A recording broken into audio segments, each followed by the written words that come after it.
Look Back in Love, a 60s tale of love and music. Rita, an audio excerpt from Chapter 3, The Golden Ticket, read by Keith Medlin.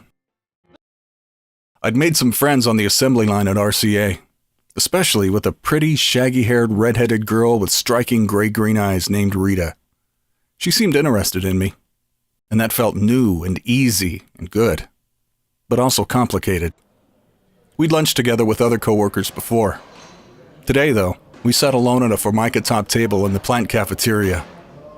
Maybe Dave's recent calls from California had been what prompted me to tell her about my vocal group. You said you used to sing with some guys, but you didn't say you were in an actual band. A light dusting of freckles across her nose and under Rita's wide-set eyes gave her a perpetual, slightly surprised expression. Her freckles crinkled when she smiled, a girlish quality I liked.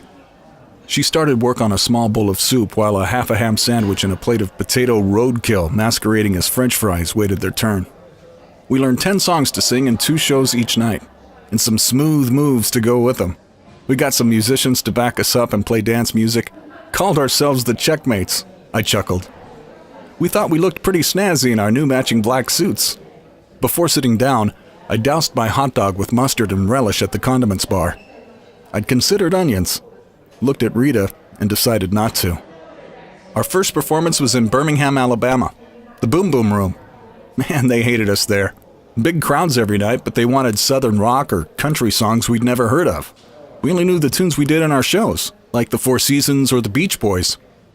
I sipped on my Pepsi and leaned back, recalling how those crazy rednecks booed Sherry and California Girls. How could anyone not dig California Girls? Alabama? I saw something on TV news about civil rights marches down there. Her soup finished, Rita eyed her sandwich. Looked kind of scary to me. I scratched my jawline. Some people there joked about calling Birmingham Bombingham. I hitched up my chair.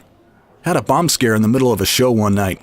We were singing Stay, the way the Four Seasons do it, you know, when a guy on the house PA starts yelling for people to get up and go. Kind of ironic, I thought. Another night, some drunk a-hole thought our bass singer was hitting on his girlfriend or wife. Came in waving a gun around, threatening to shoot the band. I shook my head. Crazy, nasty couple of weeks. I took another bite out of my dog, remembering to take a moment to appreciate it. We were so broke when we got there, we almost starved to death before the club finally agreed to advance us some money. Rita dribbled ketchup lines over the sodden potato mess in front of her. I hadn't told my folks much about my experiences traveling those few weeks in our doomed band. They didn't seem very interested. Am I boring you with this? Nope. Nothing interesting ever happens to me. Gives me hope something might. She dropped a wilted fry on her plate. Gotta stop eating these. They're not great hot, but they're really terrible cold. Hold on a sec so I can go get one of those little vanilla puddings. I stretched out in the metal cafeteria chair. I hadn't told Rita how my marriage had been mortally wounded just before we'd left Indianapolis.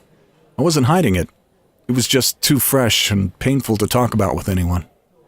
I didn't mention our weekend in jail, how Pat and I and the rest of the guys had gone to see the little band we'd recruited on their closing night. I remembered Pat's eyes sparkling with excitement. She'd never been in a club before. It was only my 3rd time. A walk on the wild side from our normal life as young working parents. But then we'd accepted an invitation for a beer at a rap party, arriving in time for an early morning confrontation between police and a random drunk guy. But before we realized what was happening, all of us, band, singers, and bystanders, including my sweet and innocent wife, were all swept up into wagons from nearby police headquarters.